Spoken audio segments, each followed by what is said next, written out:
What if Naruto had all kekkei genkai part 2? Let's go. Naruto and Orochimaru's relationship got more and more distant, as they didn't really like each other anymore. Kabuto tried his best to keep the peace, though even that failed over the weeks. Naruto was treated worse and worse by Orochimaru, and Naruto complied less and less. Kabuto hoped that both of them would hopefully stop with this very soon, as else the last couple of months could be all for nothing if this goes on. But he was wrong. If anything, it got worse. Orochimaru became more and more tough, and on any physical experiment, he put more power, more electricity, more fire. In sparring matches, he went with more power. And of course, whilst he didn't want to hurt or kill Naruto at all, not even close, it was his most prized possession. Their personal relationship was not looking good, and he had to let out his anger in some way. He wasn't in control, and in this time of desperation, Naruto looked inward, to Kurama. Kurama was the one person that had never really given Naruto any orders in his life, and actually seemed very nice and peaceful. Naruto asked if they could spar in his mindscape, as Kurama has explained quite a few things about the mindscape to Naruto, including that they can change it as they like. Naruto started to spend more and more time meditating, well, really in his mindscape with Kurama, talking, sparring, or really just chilling. He was much more comfortable in his mindscape, as Kurama had taught him how to change his mindscape as he liked. At first, it was a sewer-like place, cold, wet, metal-filled, but it turned better and better. The water disappeared. The cage of Kurama completely disappeared, as they had an agreement, which was that Kurama wouldn't do anything weird, and they would just be friends. It was Naruto's idea. After learning his name, he wanted to be friends. He didn't have a friend, so why not have Kurama be his first friend? Of course, Kurama couldn't not agree, so they became friends. And learning many things from Kurama, Naruto got much stronger and seeked shelter. Kurama and Naruto got closer and closer as Naruto and Orochimaru drifted farther and farther apart, which Naruto was not enjoying. Of course, he loved Kurama, but he wanted other people in his life. He relied on Orochimaru for quite a while, so it was weird without him. Well, emotionally speaking, without him. But then everything changed.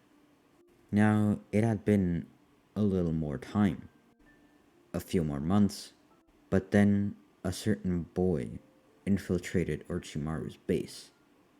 This boy was an Uchiha. Itachi Uchiha, son to Fugaku and Mikoto, an absolute prodigy, a legend. Well, if he stayed in Konoha, that is. But he killed his clan. He killed every single Uchiha left, including his family, friends, and everybody he knew, except for one person, the person dearest to him, his brother. And now he was breaking in Orochimaru's base. He saw many awfully disturbing things, such as test tubes with people in it, small children, animals in test tubes, and many unfinished projects which look completely absurd. One being a water goo. It was water, but it was more condensed than the tank around it. Didn't make sense, so Itachi moved on, until he came to Naruto. Specifically, Naruto, who was laying on his bed, resting from his training that he had just 20 minutes ago. Itachi is prepared for a fight, but realizes that Naruto has no intention of fighting. Naruto asks who he is, and he responds with a mysterious title. Not even that. He just responds with nothingness. I'm a former shinobi, he says, which doesn't make any sense to Naruto. How could you be something but not something? Naruto introduces himself by name, but of course no last name, as he doesn't know his last name, as he doesn't even know that last names exist. As Kurama vowed himself to not tell anything about Naruto's parents, at least not for now. He isn't fit enough, he isn't old and mature enough. So Naruto knows nothing about his parents, except for the lies that Orochimaru sowed. Naruto indulges Itachi in a quite long conversation, until Kabuto goes to check on Naruto, as he does usually every day, to deliver some snacks between trainings. Of course, all high protein, not very tasty, but necessary for training. But then drops his plate as he sees Itachi, who quickly glared his Sharingan, being able to track Kabuto in a genjutsu just fast enough before he was able to alarm Orochimaru. Kabuto stands there in the hallway, and then is brought in as if he was a statue not being able to move by Itachi, as if a piece of cardboard, but shaped as a human. Naruto's astounded, but is not saying anything negative. He's just curious. What did you do to Kabuto? I put him to sleep, Itachi said. Naruto goes to check on Kabuto, though realizes quickly that luckily he's not dead. Just trapped in a genjutsu, where time is going by really slow, and he can't do anything on the outside of the world. In the real world. Itachi hiding in Naruto's room, hiding on the roof, then hears somebody come in. Well, about to come in. Orochimaru himself came, as Kabuto was 5 minutes late, which is very unlike him. He'd never been late, even just 1 minute in the past 2 years. Orochimaru was in high guard, as there was nothing that would ever make Kabuto late except an intruder. And once he was prepared, he wasn't prepared for one of the strongest Sharingan users ever. Itachi immediately, when seeing Orochimaru enter through the door, sent a wave of Amaterasu flames, slightly burning Orochimaru's foot, but nothing more. As in simply 1 second, Orochimaru was able to completely shed his skin like a snake. He was a snake, to be honest. He is a snake Sannin after all. It's still gross in my opinion. But anyways, their battle ensued, with Itachi being a master of the kunai, along with being able to use his eyes, so that Orochimaru cannot look at his opponent, else he will be under a permanent genjutsu that will only be broken by Itachi, or Naruto, I guess. At this point, Orochimaru yells for Naruto to attack Itachi and help him defeat the opponent, though Naruto is not sure. He's conflicted. Of course he wants to help his father, his family, but this man was so nice, and Orochimaru hasn't been that nicest.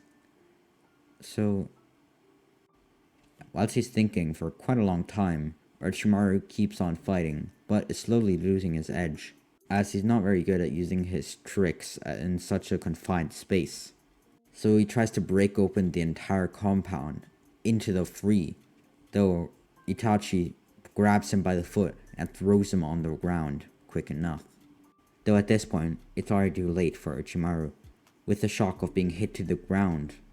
On his back, Orochimaru by instinct opens his eyes, as he's forced to after losing all control of his body for just 1 second, though it's enough for Itachi. Itachi puts the genjutsu on Orochimaru with his Tsukuyomi used, an ability from his Mangekyo Sharingan. Now that Kabuto and Orochimaru are both in paralysis from the genjutsu, and there's nothing they can do, it's up to Naruto. He's free now. If he wants to go, he can go. Itachi tries to explain this, though Naruto really isn't grasping it. He's never had this kind of freedom, so he doesn't know what to do. And as Itachi is leaving Orochimaru's base, picking a few things up here and there, he leaves, as Naruto follows him into the open. For the very first time, Naruto sees the sky. He's always been kept underground, and has never seen the sun.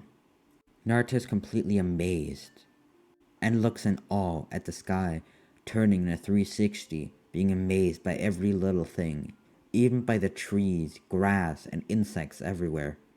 Naruto is amazed.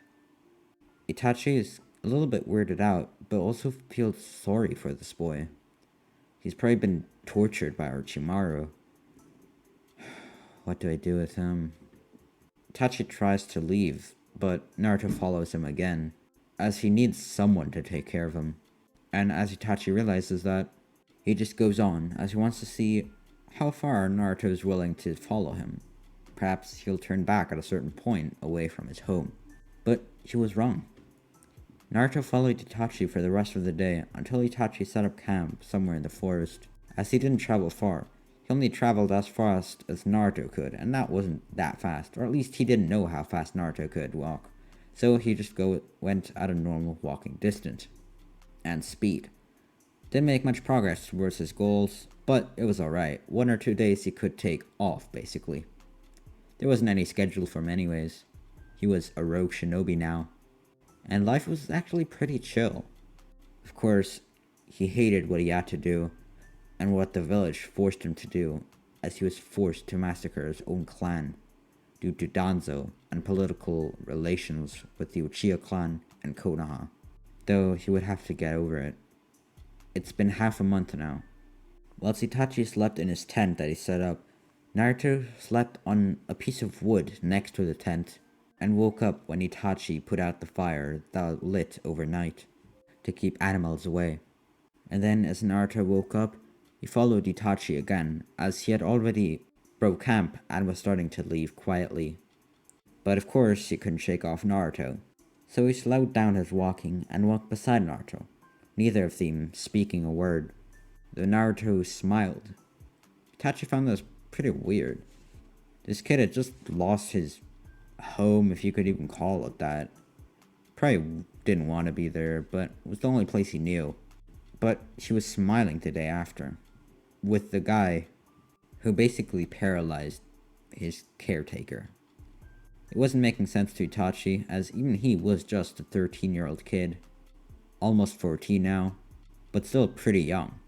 So they started walking side by side, not saying a word. And they went on for the next day, and the next, and the next. And Itachi actually started to pick up the pace a little bit, wanting to see how Naruto's endurance and speed is. And Naruto, surprisingly, was able to keep up perfectly. They traveled together more and more.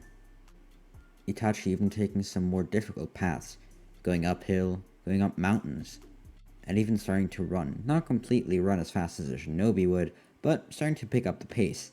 Of course, it was pretty exhausting, though Naruto was able to keep up.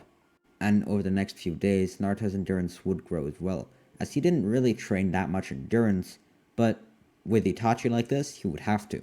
They traveled together, and whilst they didn't talk that much to each other, they enjoyed each other's atmosphere and calmness. They could communicate without talking. They were based off emotions. Itachi liked a chill guy, and Naruto was just that. However, Naruto did talk quite a bit to Kurama, especially whilst he was sleeping. It was just someone to talk to. And he reported everything that happened to Kurama. Even though Kurama could see everything in Naruto's life with his own eyes, Naruto liked to report everything he saw, and at least talk to someone about it, as no one really cared about his feelings that much. Kabuto used to, and Orochimaru used to too, but that kind of stopped.